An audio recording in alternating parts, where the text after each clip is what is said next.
오늘의 말씀은 열왕기하 20장 12절부터 21절까지 말씀입니다. 그때에 발라단의 아들 바벨론의 왕 브로닥 발라단이 히스기야가 병 들었다 함을 듣고 편지와 예물을 그에게 보낸지라. 히스기야가 사자들의 말을 듣고 자기 보물고의 금은과 향품과 보배로운 기름과 그의 군기고와 창고의 모든 것을 다 사자들에게 보였는데 왕궁과 그의 나라 안에 있는 모든 것 중에서 히스기야가 그에게 보이지 아니한 것이 없더라. 선지자 이사야가 히스기야 왕에게 나와 그에게 이르되 이 사람들이 무슨 말을 하였으며 어디서부터 왕에게 왔나이까? 히스기야가 이르되 먼 지방 바벨론에서 왔나이다 하니 히사야가 이르되 그들이 왕궁에서 무엇을 보았나이까 하니 히스기야가 대답하되 내 궁에 있는 것을 그들이 다 보았나니 나의 창고에서 하나도 보이지 아니한 것이 없나이다 하더라. 이사야가 히스기야에게 이르되 여호와의 말씀을 들으소서. 여호와의 말씀이 날이 이르리니 왕궁의 모든 것과 왕의 조상들이 오늘까지 쌓아두었던 것이 바벨론으로 옮긴 바 되고 하나도 남지 아니할 것이요. 또 왕의 몸에서 날 아들 중에서 사로잡혀 바벨론 왕궁의 환관이 되리라 하셨나이다 하니 히스기야가 이사야에게 이르되 당신이 전한 바 여호와의 말씀이 선하니이다 하고 또 이르되 만일 내가 사는 날에 태평과 진실이 있을진데 어찌 선하지 아니하리요 하니라. 히스기야의 남은 사적과 그의 모든 업적과 저수지와 수도를 만들어 물을 성 안으로 끌어들인 일은 유다 왕 역대지략에 기록되지 아니하였느냐. 히스기야가 그의 조상들과 함께 자고 그의 아들 므낫세가 대신하여 왕이 되니라. 자, 오늘 본문의 12절 말씀 보시면 바벨론의 왕 브로닥 발라단이 등장합니다.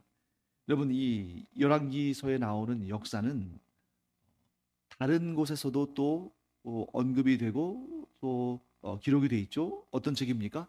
역대기죠. 열왕기서에 북이스라엘과 남유다의 역사가 기록되어 있고 또 동일한 역사의 내용들이 역대기에도 기록되어 있습니다. 그래서 왜 이 두 개의 역사서가 필요한가? 네, 그것은 기록된 시기가 달라요. 즉 열왕기서는 이 이스라엘과 북이스라엘과 남유다가 멸망한 직후에 멸망기부터 해서 멸망한 직후에 기록된 책이고 이 역대기는 포로에서 귀환하기 직전 혹은 포로에서 귀환한 다음에 기록된 책입니다. 그러니까 같은 시대의 같은 사건을 다루면서도 관점이 조금씩 다른 거죠. 그래서 열왕기서를 보게 되면 좀 분위기가 우울합니다.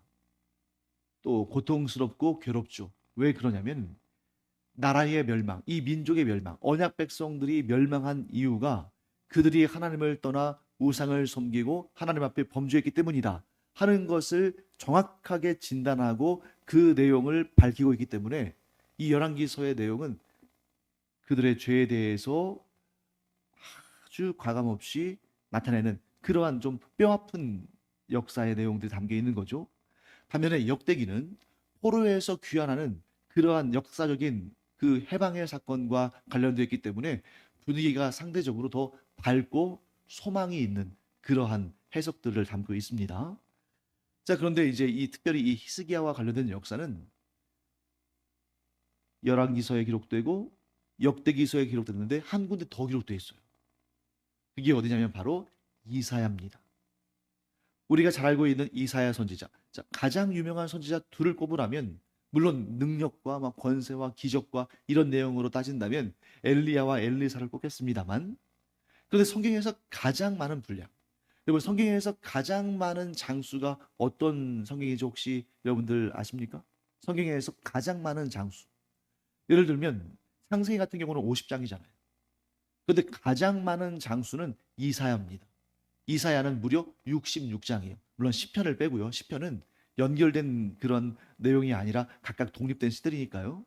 그런데 문자 수로 따지면 가장 많은 분량의 문자를 담고 있는 책은 예레미야서예요. 자, 왜냐하면 한 장의 분량이 많을 수도 있고 적을 수도 있잖아요. 그렇기 때문에 문자로 따진다면 예레미야가 분량이 가장 많고 장수로 따진다면 이사야가 가장 많아요. 그래서 이 이사야와 예레미야가 가장 분량이 많은 두 권의 책이자 예언서의 두 권인데, 이사야서에서는 주로 히스기야 시대의 역사를 다루고 있습니다. 그러니까 오늘 우리가 본 이 본문은 이사야서에도 등장하는 거죠.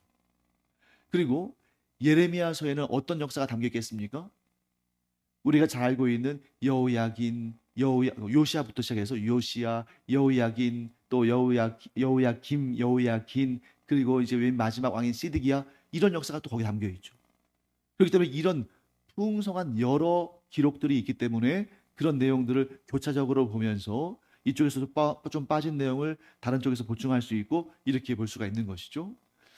자, 그래서 여기 오늘 본문에 이 바벨론 왕 브로닥 발라단이 나오는데, 이사야서에서는 이 왕의 이름을 무로닥 발라단이라고 합니다. 그 발음이 약간 다르게 기록되어 있죠. 그런데 이 브로닥 발라단이 히스기야가 병들었다는 소식, 그냥 일반 병이 아니라 죽을 병에 들었다는 소식을 듣고 사절단을 보냅니다.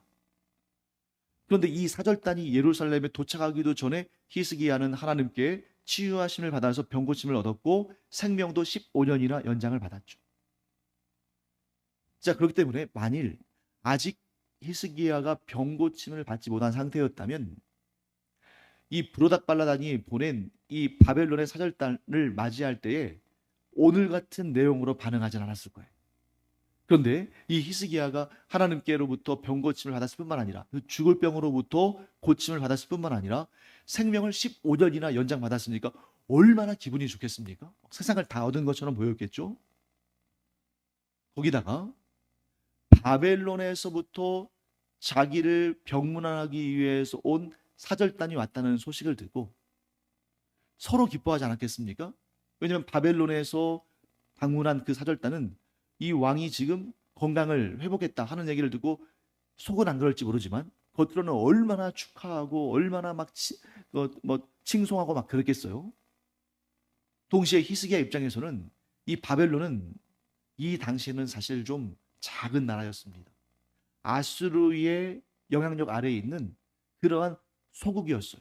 나중에 한 120년쯤 지난 다음에는 이 당시에 서아시아뿐만 아니라 이 어떻게 보면 이집트까지 이렇게 정벌할 정도로 그렇게 가장 강한 세력의 나라가 되지만 아직은 아주 작은 나라입니다. 이 브로닥 발라단 때는 이 아수르 왕에게 막 그 길을 펴지 못하는, 그에게 많이 맞기도 하고 많이 또 심지어 쫓겨나기도 하고 이런 왕이었는데, 어쨌든 간에 먼 이국에서 자신을 위해서 사절단을 보냈다는 사실에 아마 흥분했을 거예요. 왜? 이 유다 왕국은 훨씬 더 작았으니까. 자, 그런 사절단 앞에서 히스기야가 자신을 좀 높이고 싶지 않았겠습니까? 사랑하고 싶었을 겁니다. 그런데 오늘 저는 이 본문을 해석할 때 지금까지 우리가 해석한 것과는 조금 다른 각도에서 이 본문을 보면 좋겠다는 생각이 듭니다. 자, 보통은 이 열왕기하 20장 말씀, 히스기야가 바벨론의 사절단에게 자신의 보물 창고와 또 무기 창고와 이런 것들을 다 열어 보인 이 사건을 어떤 식으로 해석하고 어떤 식으로 다루냐면, 히스기야 개인의 교만, 자기 자랑, 좀 그런 관점에서 보면 히스기야가 굉장히 인격적으로 좀 모자라고 뭐 자기 자랑에 심취한 그러한 좀 약간 성격상 좀 이상한, 어떻게 이렇게 다른 나라의 사절단이 왔는데 그들에게 숨길 것은 숨기고 보일 것은 보여야 되는데 뭐 이렇게 자기 자랑한다고 있는 것 없는 것 다 보여주는 그러한 좀 어리석은 행동을 하는가 하는 그런 개인적인, 히스기야의 개인적인 부족함에 대한 책망 정도로 해석하기가 쉽습니다. 그런데 여러분, 히스기야가 그 정도 사람은 아니잖아요. 히스기야가 처음에 종교개혁을 일으켰을 때 하나님께서 얼마나 칭찬하십니까?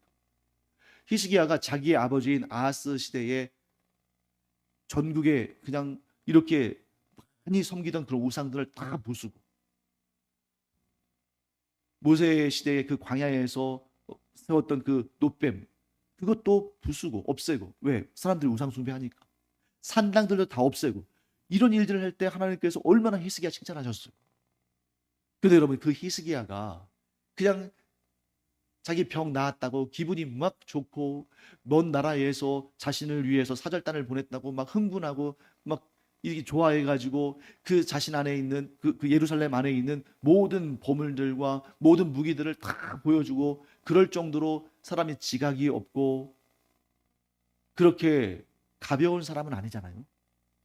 근데 그런 관점에서 이 내용을 보면 이해가 잘 안 됩니다. 그래서 저는 어떤 각도에서 이 본문을 봐야 한다고 생각하냐면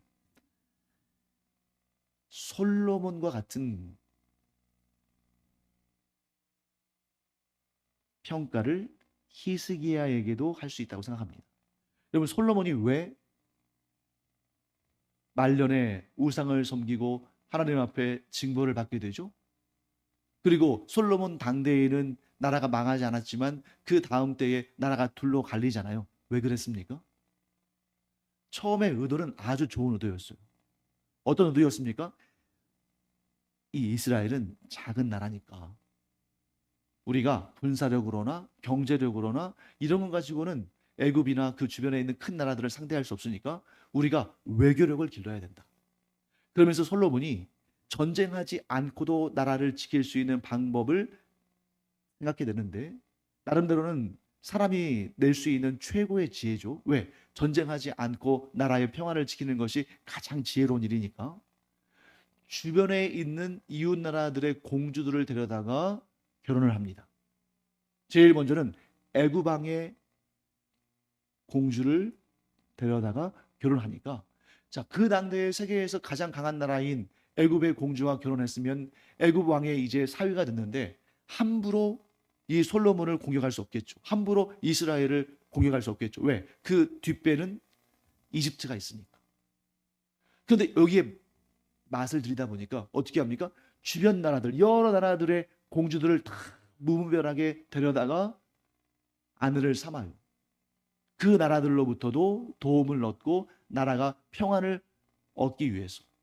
그랬더니 나중에 어떤 문제가 생깁니까? 솔로몬의 생각대로 솔로몬 당대에는 전쟁도 없고 오히려 주변 나라들에서 솔로몬에게 조공을 바치고 했습니다만 하나님 보시기에 이건 악한 일이었죠. 왜요? 그 솔로몬의 이방 공주들, 이방 아내들이 처음에는 솔로몬의 그 기세에 눌려서 자기들이 섬기던 그 우상신을 섬기지 못하다가 점점 목소리를 내기 시작합니다. 내가 정말 힘들어서 못 살겠다. 내가 우리나라에 있을 때는 그렇게 정말 행복하고 즐거웠는데 여기에 당신 때문에 여기 결혼해서 여기 와서 살다 보니까 너무 외롭고 힘들다. 그러니 나를 위해서 산당 하나 지어달라. 그러면 내가 거기에서 내가 본국에서 고국에서 섬기던 신들을 섬기면 내가 좀 마음이 그래도 좀 위로를 얻지 않겠느냐. 계속 그렇게 조릅니다. 어쩔 수 없이 산당을 하나 지어줘요. 그런데 여러분 솔로몬에게 이방 아내들이 한두 명이 아니잖아요.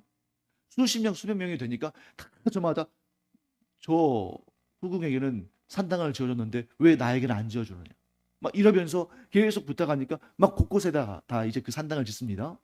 그런데 그때 처음에는 솔로몬이 뭐라고 했겠어요? 당신만 가서 거기에서 그 우상에게 절하고 마음의 위로를 얻으라. 나는 안 가겠다. 그렇게 완강하게 거절하겠습니다만 한 번 뚝에 구멍이 생기면 점점 커지기 마련이죠. 그래서 결국 어떻게 됩니까? 솔로몬도 그 이방 아내들과 함께 산당에 들어가서 절하다가 결국 하나님께서 솔로몬에 대해서 진노하셔서 그 당대에 나라가 멸망하진 않지만 그 다음 때에 나라가 둘로 나뉘는 그런 징벌을 하신 것을 우리가 보게 됩니다. 자, 그런 차원에서 히스기야를 봐야 제대로 해석할 수가 있어요. 자, 히스기야가 바벨론 왕 브로닥발라단이 보낸 그 사절단을 맞이할 때에 지금 하나님께서 히스기야에게 베푸신 그 은혜로 말미암아 이 사절단이 병문안을 하는 사절단에서 국가와 국가 사이에 좋은 관계를 맺기를 원하는 그런 외교 사절단으로 바뀌었겠죠. 그러지 않겠습니까? 이 바벨론에서 온 사절단이 처음에 온 목적은 병문안하러 왔지만 이제 병이 다 나았는데 이제 쌩쌩하게 살아있는데 거기다가 뭘 병문안을 하겠어요. 그러니까 뭘 하겠습니까? 어차피 왕이 보낸 대표 사절단이니까 우리 두 나라가 사이좋게 지냅시다. 지금 여기서부터는 제 해석이에요. 사이좋게 지냅시다. 우리에게 공공의 적이 있지 않습니까? 자, 유다 왕국과 바벨론에게 공공의 적은 누구겠어요? 아수르죠. 그리고 아수르의 왕 사나립이죠. 왜냐하면 이 브로닥 발라다는 아수르라는 이 강한 나라에 조공을 바치고 그 나라의 위세에 눌려 있는 그런 작은 나라였어요. 특히 이 브로닥 발라다는 사나립의 기세에 눌려서 계속해서 그의 앞에서 바닥을 기듯이 살아야 됐기 때문에 불만과 원망이 가득했습니다. 한편 남유다의 왕인 히스기야 왕은 어땠어요? 히스기야 왕 때 바로 직전에 이 사느립 왕이 예루살렘을 쳐서 이 나라를 무너뜨리려고 침공하지 않았습니까? 거기다가 하나님을 모독하는, 또 히스기야를 협박하는 그런 편지를 보낼 정도로 이렇게 압박을 했어요. 그런데 하나님의 은혜로 이 사느립 왕이 최고의 수치를 경험한 다음에 물러나지 않습니까? 그러니까 지금 이게 굉장히 이 마음속으로 히스기야는 사느립이 또 아수르가 너무너무 믿고 싫은 거예요. 특히 오늘 본문의 마지막 부분을 보시면 히스기야의 통치를 결론 지으면서 이런 내용이 나옵니다. 자, 20절 말씀 보실까요? 히스기야의 남은 사적과 그의 모든 업적과 저수지와 수도를 만들어 물을 성 안으로 끌어들인 일은 유다 왕 역대지략에 기록되지 아니하였느냐. 자, 여기에서 다른 왕들의 그 통치에 대한 요약을 하는 마지막 그 결론을 내는 것과는 조금 다른 그런 내용이 나오죠. 그의 업적 하나를 소개합니다. 무엇입니까?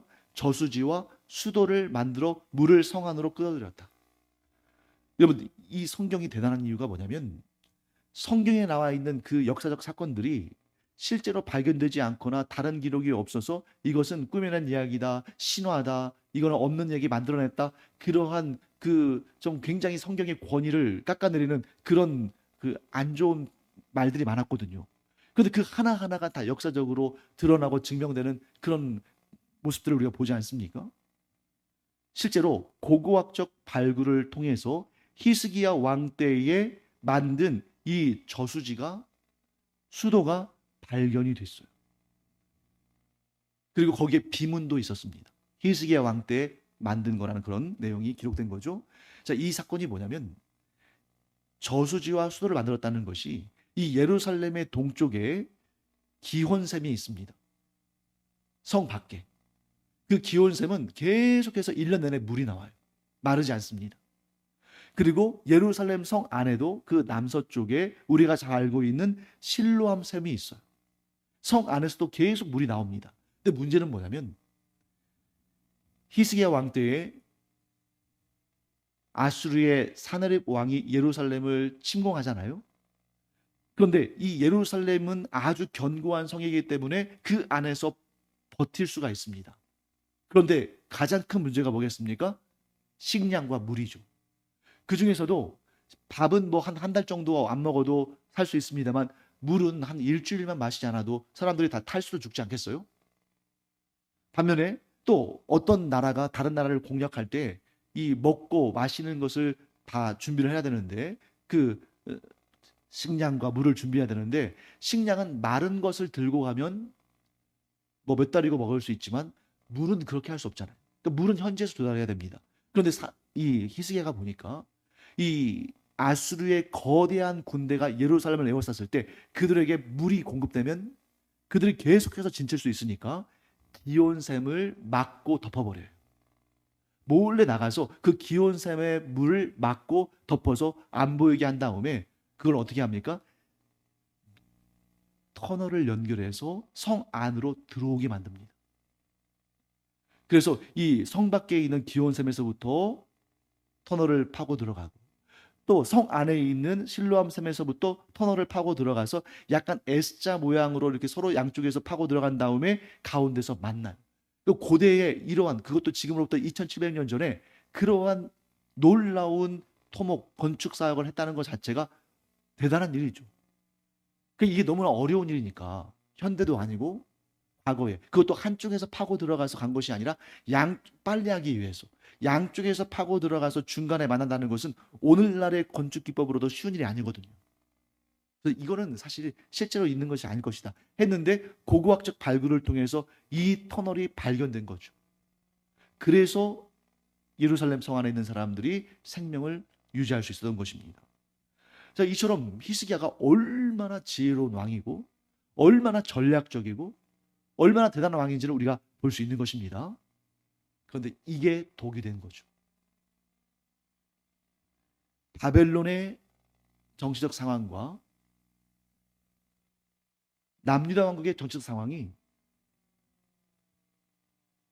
맞는 거예요. 공공의 적, 그 당대의 가장 강한 나라인 아수르, 그 당대의 세계의 패권자인 사나립 왕을 향해서 이 둘이 우리가 힘을 합쳐서 대적해보자 하는 마음을 가진 것입니다.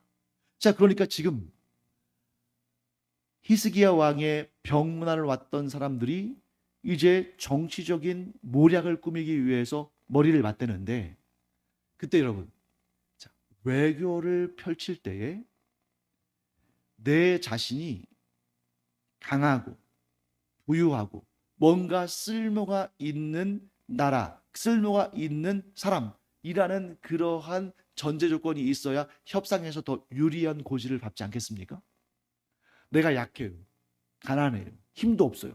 그러면 협상할 때 끌려갈 수밖에 없죠. 그러니까 히스기야가 지금 이 바벨론, 이제 막 성장하는 그 나라와 함께 철천지 원수인 아수르를 견제하기를 원하는데, 안 그러면 이제 언제 또 사내립이 쳐들어와서 나라를 위태하게 만들지 모르잖아요. 그런데 그때의 협상에서 좋은 고지를 점령하기 위해서 있는 것 없는 것 다 보여준 거예요. 그래서 보물창고를 열어서 우리가 이렇게 부유하다, 무기창고를 열어서 우리가 이렇게 군사력이 있다 하는 걸 보여주면서 보다 협상에서 좋은 고지를 얻고, 그래서 바벨론과 함께 연합체를 형성해서 이런 정치적인 위기를 극복하고 잘 살아보려고, 평화롭게 나라를 유지해 보려고 그렇게 한 겁니다.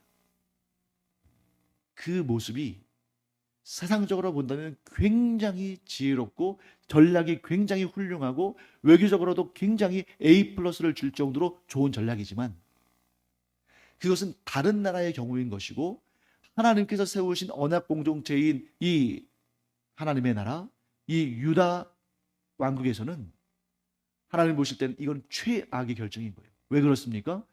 하나님을 의지하지 아니하고, 지금 바로 곧바로 그 전에 히스기야 왕이 죽을 병에서 나음을 얻고, 심지어 하나님께서 그에게 은혜를 베푸셔서 삶을 15년이나 연장받았는데, 그런 사건들을 통해서 하나님께서 의도하신 것은 무엇입니까?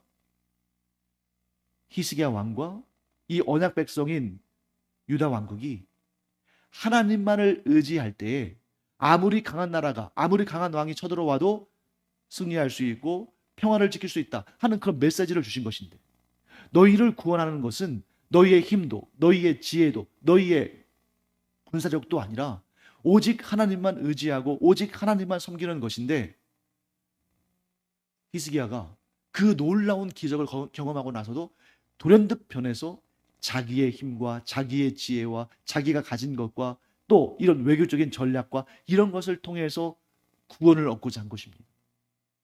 이게 얼마나 하나님 보시기에 악한 거예요. 세상적으로 보면 지혜로운 거지만. 그래서 하나님께서 이사야를 통해서 이렇게 말씀하십니다. 네가 의지하고자 한 그 나라가 결국 이 나라를 멸망시킬 것이고 너의 후손들이 그 나라에 가서 환관이 될 것이다. 사랑하는 성도 여러분, 우리가 하나님 외에 하나님보다 더 의지하고 더 사랑하고 더 좋아하는 것이 있다면 그것이 우리의 멸망의 지름길이 될 것입니다. 그것을 통해서 우리가 하나님의 징계를 받을 거예요. 히스기야는 솔로몬처럼 머리가 좋았고 지혜로웠고 외교적으로나 이런 부분에 있어서도 탁월했습니다. 그런데 뭘 놓쳤어요? 자기 자랑하다 보니까, 교만하다 보니까 하나님만 섬기고 하나님만 의지해야만 하나님께로부터 구원을 얻는다는 그 가장 중요한 사실을 놓쳐버린 것입니다. 결국 이사야 선지자의 그 예언대로 이때로부터 120년쯤 지나서 나라가 바벨론에 의해서 멸망당하는 거죠. 사랑하는 성도 여러분, 자기 자랑은 교만이자 독이자 죄입니다. 우리가 어떤 상황에서든지 간에 나를 내세우고 나를 자랑하고 내 지략과 내 힘을 의지해서 내 생명을 유지하고 나를 잘 살게 만들고자 하는 그런 유혹을 버리고 모든 영광과 감사와 찬양을 하나님께 올려드리고 나의 구원은, 나의 평안은, 나의 삶은 오직 하나님의 손에 있다는 것을 고백하며 하나님만 의지하며 나아가는 우리가 되기를 간절히 축원합니다. 우리가 오직 하나님만 섬기며 하나님만 의지하면 우리가 누리고 있는 모든 것이 우리에게 복이 되고 덕이 되지만, 우리가 하나님께 드려야 할 예배를 드리지 않고 감사를 드리지 않고 하나님을 의지하지 않고 오히려 하나님이 주신 이 귀한 것들을 구원의 방편으로 여기기 시작하면, 이것들이 나를 구원할 것이라고, 이것들이 나를 지켜줄 것이라고 그렇게 생각하기 시작하면 하나님께서 우리에게 주신 그 귀한 것들이, 그 복이 오히려 화가 되고 저주가 되고 심판의 제목들이 된다는 거죠. 그래서 우리가 지금 하나님께 주신 이 아름다운 것들을 계속해서 은혜롭게 누리려면 그 모든 것이 하나님께로부터 왔으며, 그러므로 나는 오직 하나님께 감사드리고 하나님만 섬기며 하나님께서 내게 맡기신 그 일을 위해서 이 모든 것들을 잘 사용하겠다, 이런 마음을 가져야만 그 복들을 계속해서 누리며 살 수 있습니다. 그런데 하나님께서 주신 것들을 하나님보다 더 사랑하고 그것들이 나를 지켜줄 거라고 생각하고 그것들을 통해서 내가 구원을 얻을 거라고 생각하면 그 모든 것들이 나에게 독이 되고 화가 되고 저주거리가 된다. 히스기야의 오늘 이 사건을 우리가 보다 더 깊이 살펴볼 수 있어야 되겠습니다. 사랑하는 성도 여러분, 하나님께서 우리에게 솔로몬의 실패와 히스기야의 실패를 이렇게 선명하게 보여주시는 이유는 우리도 얼마든지 이러한 과오를 범할 수 있다는 거예요. 우리도 얼마든지 이런 실수와 실패를 행할 수 있다는 것이죠. 그래서 계속해서 우리가 이 성경의 말씀들을 통해서 이들의 삶을 타산지석으로 삼아서 끝까지 하나님만 섬기고 끝까지 하나님만 의지하고 끝까지 하나님만 바라보면서 하나님께 주신 것들이 우리에게 독이 되는 것이 아니라 복이 되고 덕이 되는, 도구로서 그것들을 변질시키는 것이 아니라 계속해서 복과 덕이 되게 하는 그런 믿음의 사람들 되기를 간절히 축원합니다.